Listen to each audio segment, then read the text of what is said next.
Baiklah, Assalamualaikum warahmatullahi wabarakatuh. Oke, kita ketemu. Waalaikumsalam warahmatullahi Hmm, wabarakatuh. kita ketemu lagi di kegiatan Vkom kita pada siang hari ini ya. Saya harap Bapak Ibu sudah pada isoman semua ya. Jadi pada kegiatan Vkom ini nanti disajikan oleh pemateri kita atau presenter kita itu dengan Ibu Rahayu, guru dari SMK Negeri 1 Simpang Kantis ya. Materinya cukup menarik ini Bapak Ibu. Jadi ayo kita join di kegiatan webinar kita. Materinya tentu tentang elastisitas. Baiklah, untuk memulai ini saya serahkan kegiatan ini kepada moderator saya dengan Bapak Imam Nurdani dari guru SMA Negeri 1 Simpang Pesak ya. Oke, silakan moderator Pak Imam, monggo. Ya, terima kasih Bu Silpa atas waktunya ya. Jadi di kesempatan ini saya sebagai moderator materi yang akan dibawakan oleh Bu Rahayu ini mengenai elastisitas ya. Untuk mempersingkat waktu Bu, ya elastisitas Bu ya. Untuk mempersingkat waktu boleh dipersilakan Bu Rahayu untuk menampilkan materinya dan PPT-nya beserta penjelasannya. Ya, silakan Bu. Oke, makasih Pak Imam. Ya.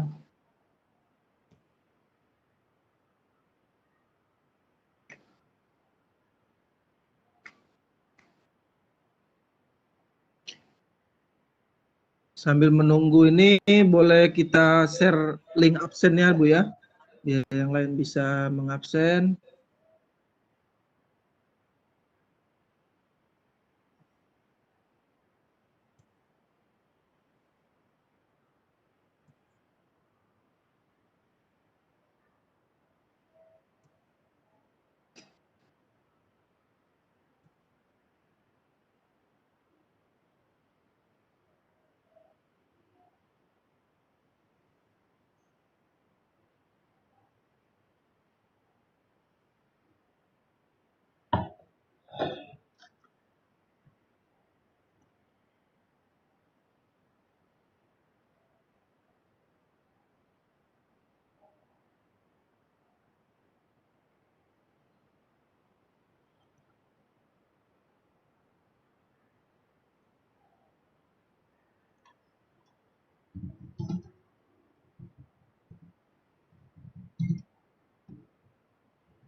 Oke Bu, si Bu Rahayu gimana keadaannya?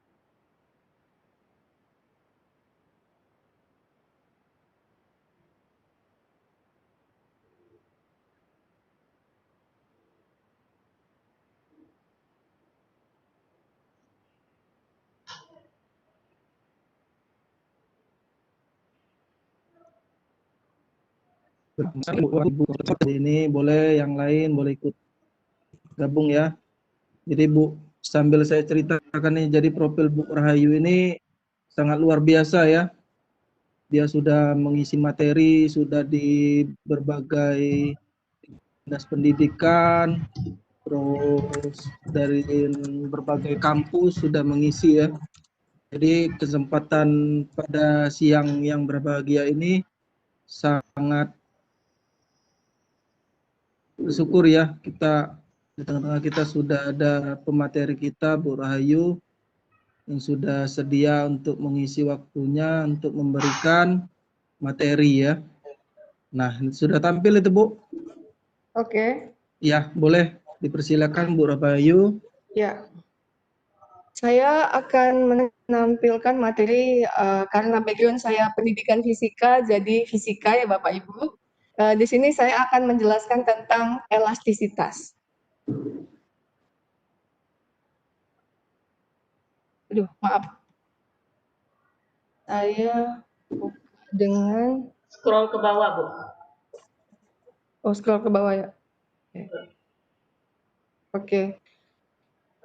KI dan KD-nya, kompetensi dasar dan kompetensi kompetensi dasarnya yang akan kita capai adalah menganalisis sifat kekuatan bahan dari sifat elastisitasnya. Kemudian siswa hendaknya bisa menyelesaikan masalah teknis dalam bidang teknologi terkait dengan elastisitas. Nah, ini. Kalau di SMK kami dekat sekali dengan alat ini yang sebelah kanan bawah namanya shock breaker. Kemudian ini kalau sehari-hari kita kenal dengan ketapel, betet bahasa Bangkanya ya.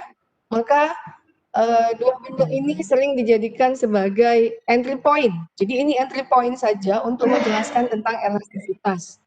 Kalau benda-benda itu misalnya kayak ini ketapel ini kita tarik, maka dia akan mulur ya. Kemudian begitu tarikannya kita lepaskan, maka dia akan kembali ke bentuknya semula. Seperti itu ya. Nah, berikutnya yang bawah shock. Kalau anak-anak ditanya ini apa nak, jawabannya shock gitu ya. Makanya saya sering menjelaskan kepada mereka bahwa ya bahasa kita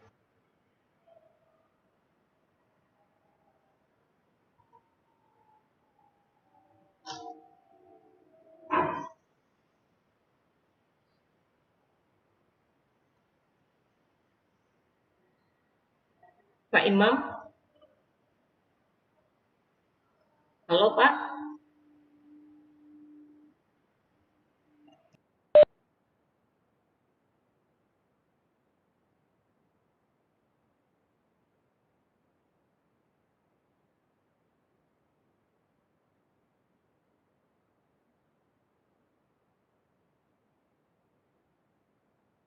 bahan yang berikutnya ini disebut anak-anak sering ketemu, kita dalam kehidupan sehari-hari juga sering bertemu dengan dua benda ini, mobil-mobilan dari lilin madu atau untuk tanah liat atau gerabah seperti itu.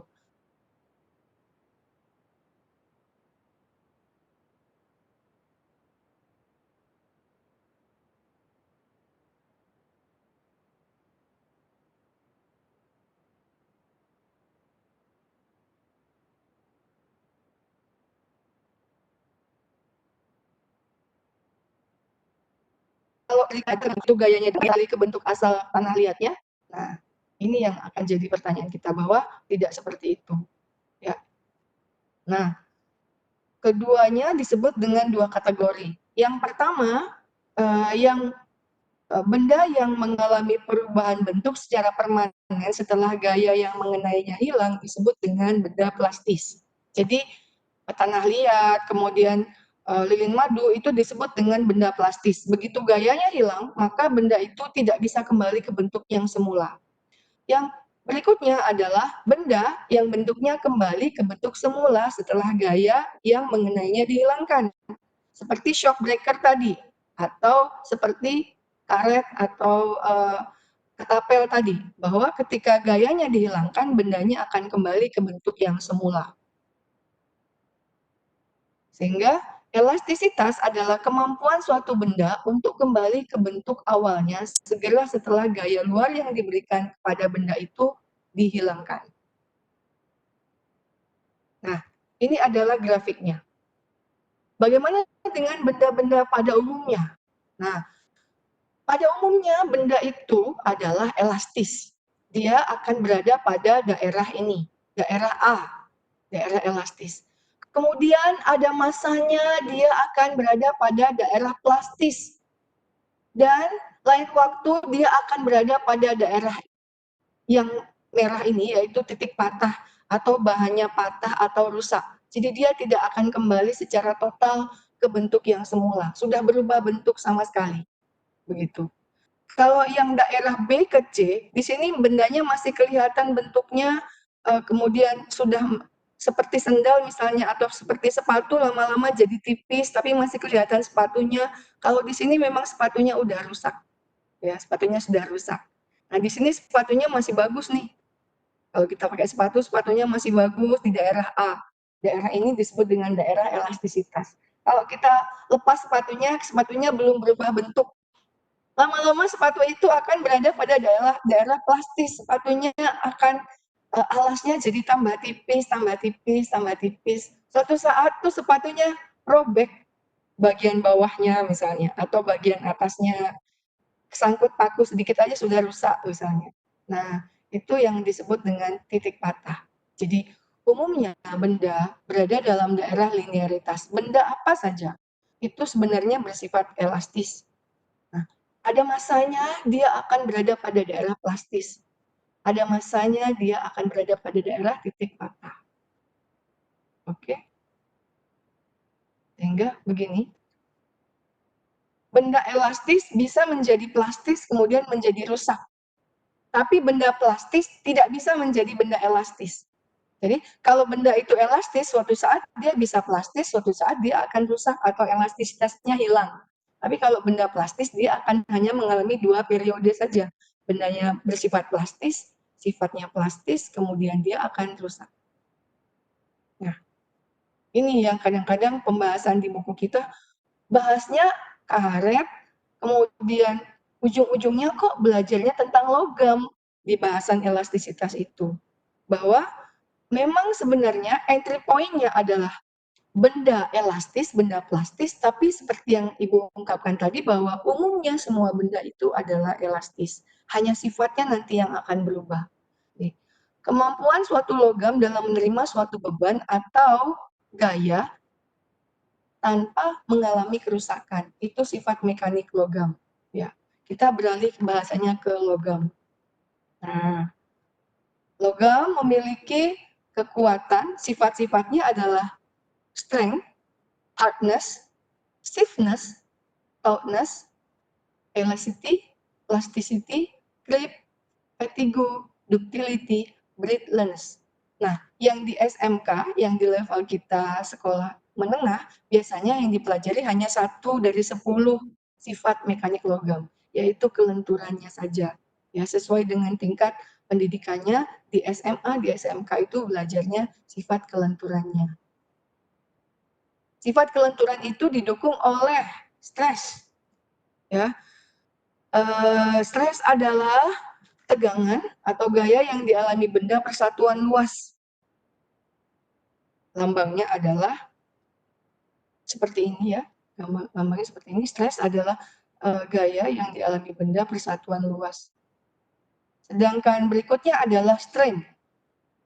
Jika benda diberi gaya akan mengalami perubahan panjang. Perbandingan perubahan panjang mula-mula dengan panjang benda disebut dengan regangan. Jadi stress dan strain. L0 adalah panjang awal. LT atau L di sini adalah panjang setelah ditarik. Jadi perbandingan antara perubahan panjang dengan panjang mula-mula disebut dengan strain. Nah, perbandingan antara stress dan strain dikenal dengan modulus Young.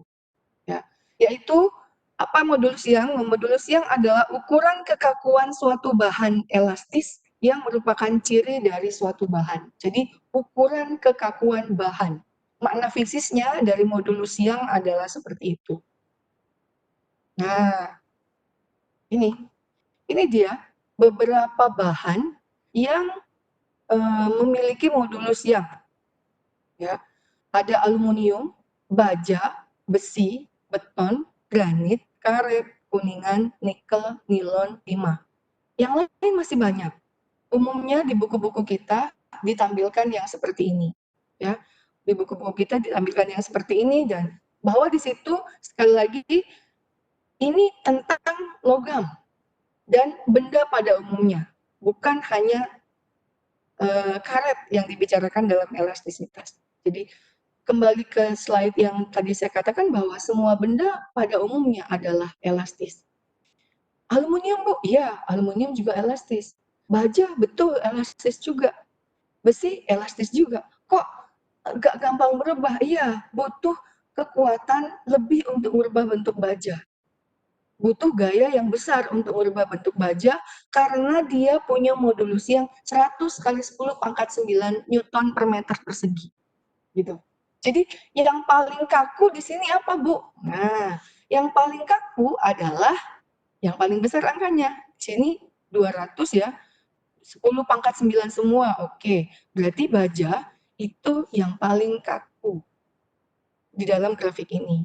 Ya. Setelah baja apa? Oh ya, salah Bu, ada satu lagi. Oh ya, ada 210 nih. Nikel. Nikel 210, oke. Nikel 210 berarti setelah nikel itu baja tingkat kekakuannya. Menurun karet 0,5. Berarti karet itu munurnya lebih cepat daripada yang lain. Sehingga tingkat kekakuannya paling kecil. Kekakuan baja, kekakuan nikel paling besar, kekakuan baja setelah itu, kekakuan aluminium setelah itu. Makanya kita lihat dalam kehidupan sehari-hari, orang bikin panci, sekarang pakai bahan stainless. Dulu aluminium, sekarang sudah mulai stainless. Ada juga yang dicampur misalnya logamnya. Karena memang kekakuan aluminium lebih kecil daripada kekakuan baja atau kekakuan kuningan, sehingga dia dijadikan sebagai logam-logam untuk alat-alat rumah tangga misalnya. Mudah dibentuk, membuat cetakan kue dan lain-lain, seperti itu. Nah, sedangkan baja buat apa? Baja kebanyakan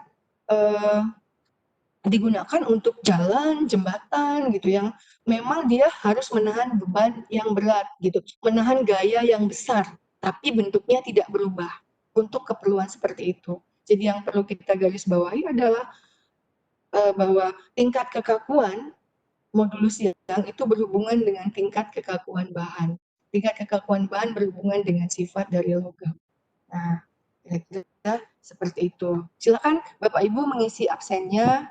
Nah, saya tidak panjang kata tentang elastisitas karena memang ini pengantar saja ya, bahwa kita sehari-hari berhubungan dengan elastisitas ini. Bahan-bahan ini ada dalam kehidupan kita sehari-hari dan kita berhubungan dengan bahan itu untuk kebutuhan hidup kita. Nah, demikian yang bisa saya sampaikan. Oke. Ya, Bapak Ibu dipersilakan mengisi absennya di link yang sudah saya siapkan. Ya, Pak.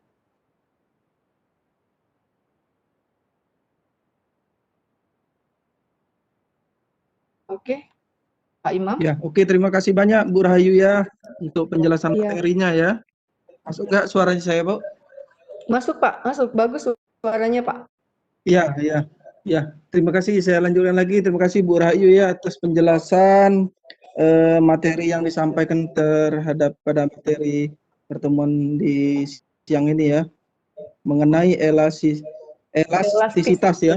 Iya, jadi Bu Rahayu sudah menjelaskan apa itu elastisitas dan berupa contohnya dalam kehidupan sehari-hari ya. Jadi kedepannya pelajaran yang dibeli oleh Bu Rahayu bisa kita terapkan ya di sekolah masing-masing sebagai contoh dan acuan kita dalam kegiatan proses pembelajaran di kelas masing-masing ya.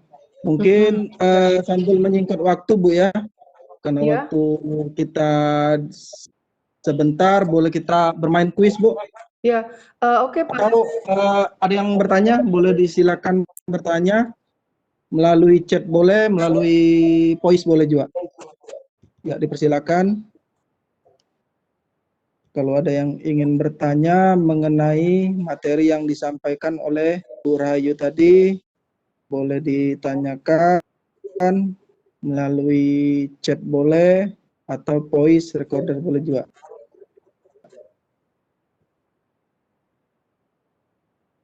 Ya Bu ya. Ya, oke. Bapak Ibu Guru.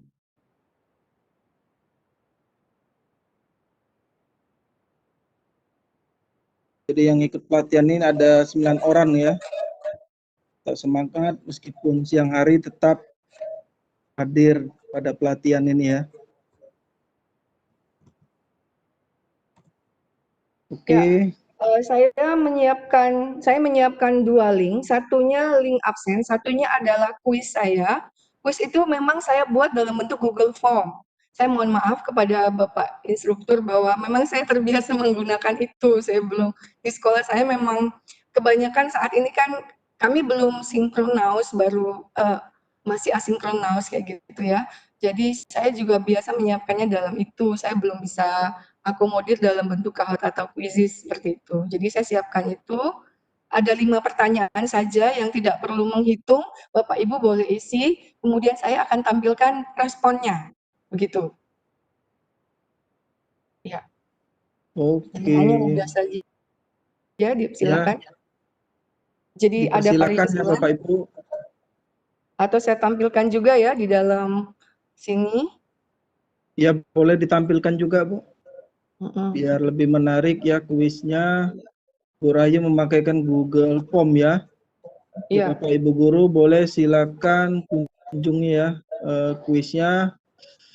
Nanti di sini siapa juara 1 nanti dapat piagamnya ya dari kitanya. Terus juara 2 dapat piagam juga. Juara 3-nya dapat Ya. piagam juga ya. Jadi, Ini udah nampak ya Pak? Udah nampak Bu. Oke, ini soal pertama nih Bu, Bapak. Menurutmu bagaimana kategori benda ini, kemungkinan perubahannya, bentuknya ketika digunakan setiap hari? Nah ini karena memang fisika itu dekat dengan kehidupan kita sehari-hari. Saya ambil contoh yang memang dekat sekali dengan kita, sandal saja. Sandal ini. Nah ini soal nomor 1. Kemudian soal nomor 2. Ya, soal nomor 2. Perhatikan tabel modulus yang beberapa benda berikut ini. Jika Andi disuruh ayahnya membeli tali atau kawat untuk mengikat, jadi bahannya bahan logam misalnya kawatnya itu, maka yang dipilih berdasarkan kekakuan atau elastisitasnya yang terbesar adalah yang mana. Karena notabene di sekitar kita juga banyak kawat ya Bu, Bapak. Anak kita tuh kadang-kadang kalau disuruh dia tuh nggak detail kawatnya yang mana. Nah, kalau sudah belajar elastisitas, harusnya dia bisa paham bentuknya seperti apa, warnanya bagaimana gitu. Kalau sudah belajar modulusnya, sudah tahu mana yang paling kuat. Kalau ada kawat nikel sama kawat kuningan, nah untuk kepentingan apa, seperti itu dia sudah bisa harusnya. Oke, berikutnya adalah ini juga masih tabelnya. Nah sekarang seandainya kawat-kawat itu ditarik dengan gaya yang sama, maka yang mana akan mengalami pertambahan panjang secara berurutan dari yang terbesar sampai yang terkecil. Nah, kalau dia ditarik bagaimana? Nah, ini ada tadi yang pertama kaku, ya. Kemudian yang kedua kalau ditarik yang mana yang paling besar dari urutan yang saya sebutkan di sini, begitu. Mungkin ada beberapa yang sudah selesai Bu Rahayu ya, ingin mengisi. Iya. Saking Nah ini shock antusiasnya breaker, ya. Ini shock breaker yang saya bahas tadi. Ya, buat apa dia digunakan dalam kehidupan sehari-hari? Nah, Hostnya dapat seperti itu saja skor yang 20 Bu Rahayu, hostnya dapat skor 20. Iya, Bu, hostnya dapat skor 20. Ya, boleh Oke, kita disebutkan lihat Bu respon. Rahayu. Ya. Ya, ini saya suka dari Responnya beberapa siapa formulir. yang nilai terbaik ya? Ya, kalau waktu kurikulumnya, Bapak Ibu soalnya responnya gimana? Yang mengerjakan yang nggak bisa soal berapa? KD mana yang belum? KD mana yang sudah? Wah, kalau gugur formulir langsung langsung Iya. snipping Tampil tuh ya. kan? Iya, snipping tuh kopas besoknya udah jadi di meja Pak Waka. Iya. Jadi Itu, nggak susah lagi Bu ya. Iya. Sudah lengkap Bu ya. Udah lengkap. Nih, udah. Iya benar-benar. Begitu Pak. Ini ada Mungkin di soal. sini sama-sama belajar kan? Iya. Jadi kalau pakai ini. Iya. Jadi responnya Bu boleh dibacakan siapa juara 1, juara 2 dan juara 3-nya Bu. Setiap yang mengerjakan ini 4 orang. Pak Imam, Bu Sylvia, Bu Indiarti sama Pak Ferdilo yang mengerjakan. Iya. Cuma di sini juga ada kelemahannya, dia menampilkan juara itu enggak Pak, tapi menampilkan soal itu. Iya, dia tidak menampilkan juaranya seperti yang tadi Bu Sylvia pakai quizzes ya Bu ya. Iya. Kalau di sini soal mana yang favorit banyak betulnya itu, soal mana yang Oh, paling sedikit betulnya begitu, Pak. iya, iya, iya, iya. Aduh, balik lagi ke sini. Ya, medianya Iya. berapa? Jadi rata-rata kelas berapa bisa tampil di sini gitu. Hmm. Jadi ketahuan soal-soal mana yang belum belum Iya, diketahui oleh siswa, Bu ya? iya, iya. Soal Oke, mana oke, yang oke. belum bisa diselesaikan siswa yang mana Iya, saja gitu, secara, Pak. Iya. Jadi ya kita tinggal mungkin, mengulang di situ ya seperti ini. ya, Soal ini per soal, Pak. Per soal dia. 40 soal 40 iya, iya, iya. tampilannya. Oke, Yang sudah mengerjakan yang mana, yang mungkin belum yang mana. Oke? itu ya penjelasan dari Bu Rahayu mengenai miskom ya. Iya, Mungkin Bapak Ibu guru bisa dipakai itu kuis bisa, terus kahot bisa, tergantung dari Bapak Ibu guru ya. Jadi dari iya, materi ini emang berbeda-beda ya. iya. Mungkin ada selain ini ada materi yang mau ditanyakan boleh ya Bapak Ibu, karena waktunya masih tersisa 5 menit lagi ya untuk seksi tanya jawabnya. Kemudian setelah itu kita tutup acaranya ya. Mungkin Bapak Ibunya boleh ditanyakan atau masih mengantuk karena sudah diisi nasi itu ya. Jam tidur siang. Terima kasih ya buat Bapak Ibu yang di sini. Jadi kebanyakan jadi ngantuk ya. Iya, betul. Luar biasa pokoknya yang masih tetap setia pada link kami ya. Yang tetap setia. Oke, mengingatkan lagi kalau ada yang belum mengisi absen boleh silakan diisi ya sambil menunggu partisipasinya ya untuk pertanyaannya ya. Boleh silakan ditanyakan ya. Apalagi karena Bu Rahayu ini jarang-jarang yang mengisi materi di semuanya kita di Bubble Menjaring ini ya. Kedatangan beliau ini sangat berharga bagi untuk Bangka Belitung ya, terutama ya. Iya. Saya salut dengan Bu Imam sama Bu Sylvia sama Pak Imam kalau jadi moderator. Iya. Jadi mesti meskipun kita sama-sama belajar mesti dihebohi grupnya ya. Partisipasinya ya. Ya, gimana Bapak Ibu guru, adakah yang mau bertanya? Hostnya boleh bertanya enggak ini? Iya, boleh Bu. Untuk menciptakan suasana boleh bertanya Bu. Boleh ya, oke. Saya ini memang bertanya di luar materi ya. Kenapa Ibu dulu mau kuliah ngambil jurusan fisika Bu, kalau boleh tahu?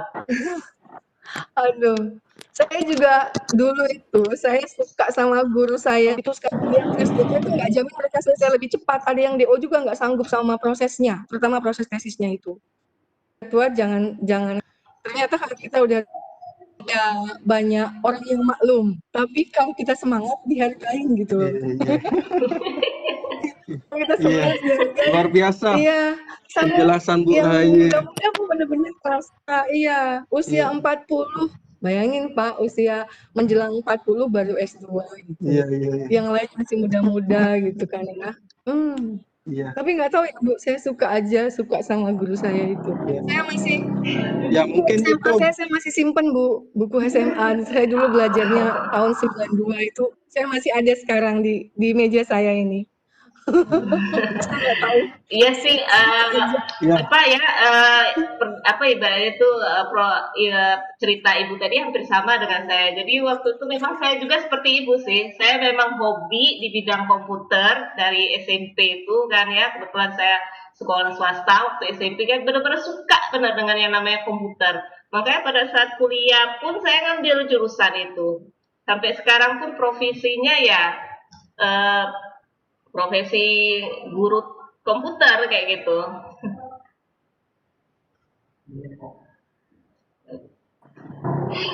Iya, udah menjangkung ya.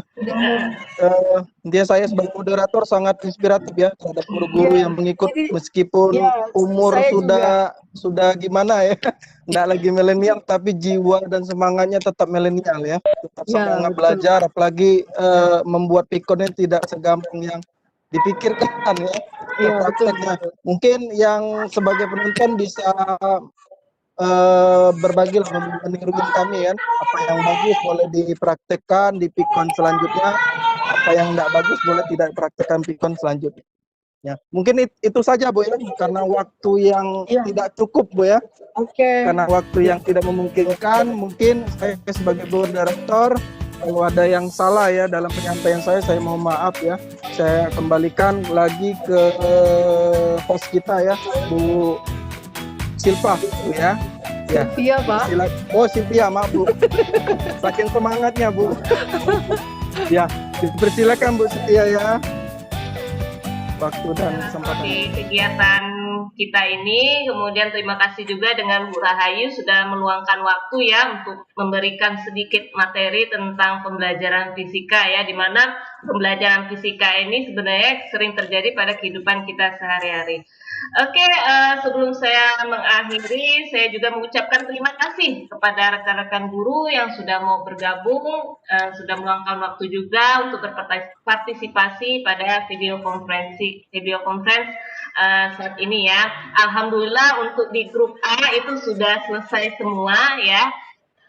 Tinggal nanti penilaian dari instruktur kami Bu Siti Hawa ya. Siti Hawa. Ya. Oke, sebelumnya Bu Siti Hawa masih join nggak ini di grup kita? Bu Siti gimana Bu? Ada masukan nggak buat kami ini Bu?